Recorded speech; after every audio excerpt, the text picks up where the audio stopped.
Hi, I'm Michael Haynes, and welcome to Listen, Innovate, Grow TV. Today with me is Trina Blair. She's the CEO and founder of FD Global Connections.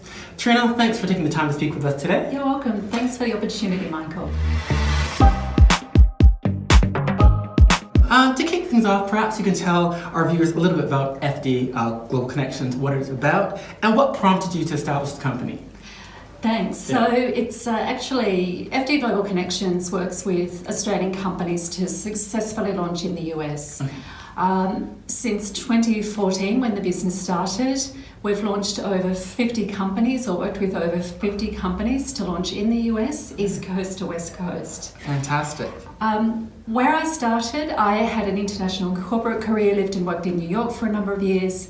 And when I left my corporate career, I was at an event and I had one of those serendipitous moments. Okay. So I sat next to a gentleman who I'd never met before. We literally had 10 seconds to introduce ourselves. Yeah. So talk about, doing your pitch. Yeah. And he asked me what my story was. And literally I said 10 years in payments, 5 years in corporate travel, Yeah. and lived and worked in New York. Yeah. He pulled his business card out of his top pocket and he said, "We need to talk tomorrow." Fantastic. I rang him. They needed to set their company up, an Australian IT SaaS company in the payments, expense management space, and also travel software. Right. And they had to set their business up in New York, and they didn't know how to go about that, and they didn't know anybody to do it. That's where my business started. Fantastic. So sometimes you have to seize the opportunities as soon as they pop up unexpectedly. It is, and what was great about that experience and being able to work for Logic, which is the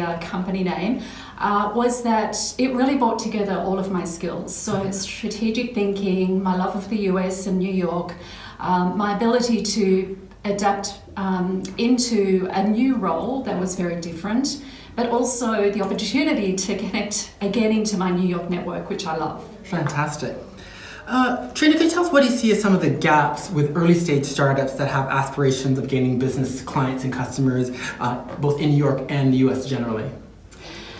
So there's a number of different areas that I see in terms of gaps. First of all, and I think Australia's getting better at this, is really around thinking global from day one. Okay. Now that doesn't mean that you launch internationally from day one, but you Okay. really have to think globally from day one. And the best example I can give of that is when you look at your business, as you're building the business, make sure that the processes and the systems and the capabilities that you build into your business can go global. Okay. You may not need them today, Yes. but when you're thinking about launching internationally, make sure, for example, that your accounting system, your inventory system, all of those back office processes are scalable. Mm-hmm. So that's number one.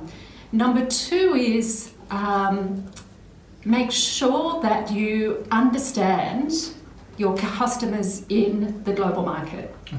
So whilst you may have got great traction here in Australia, you've refined your value proposition, you've got great messaging, understand that when you go into the US market, whilst we've all grown up on US television and music and so forth, actually it's a very different proposition to do business over there. Okay. So you need to understand the culture and the messaging for your business, Yes. and adapt all your collateral, your website, your social media messaging, your product in many cases to suit that market. Okay, that's excellent.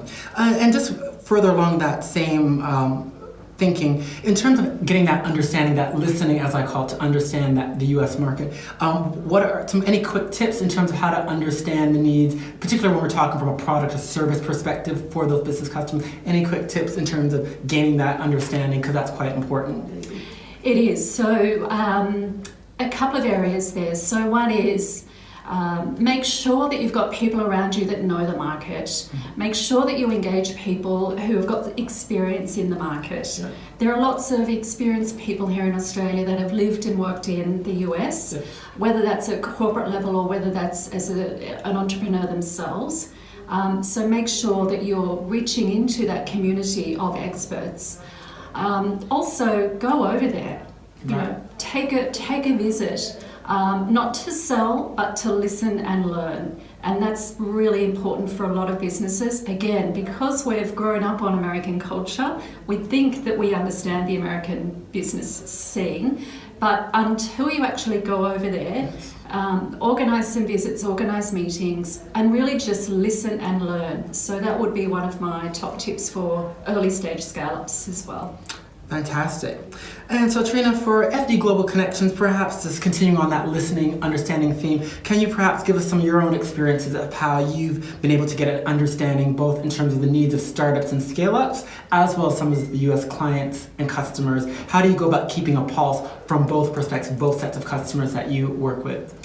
Yeah, great question, Michael. So like any business, I'm a small business owner. I have got clients that I work with. I have prospects that I'm engaging. And so when I created the business, a lot of it was very much around what is the problem that I'm solving? Okay. And 70% of all Australian companies that go into the US fail.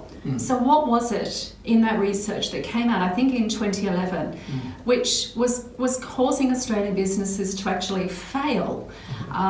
We've got an amazing trade partnership with the US, but we're not good at being successful as business owners over there. So what I did was I looked at the research, I spoke to a lot of different businesses, and really it was very much around the preparation. Okay. Not being fully prepared for the launch into the market. And also knowing that you're going to launch into the market, what the various stages are around that launch. So for me, there are 5 critical areas that all businesses must prepare for or have in place before they launch. Which I think we're going to cover shortly. But for me, understanding what the problems are that businesses face in launching is really critical.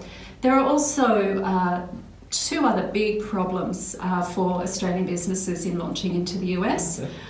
One is opening a US bank account when you don't have somebody with a social security number. Yes. And the other is your distribution strategy. Okay. And then articulating your commitment to the market when you're sitting across the table from, let's say, the chief procurement officer of a major global bank. So that's also a problem for a lot of companies, is defining and articulating what your distribution strategy is. So they're 2 problems that we're solving at the moment with some new product offerings that we've got coming out.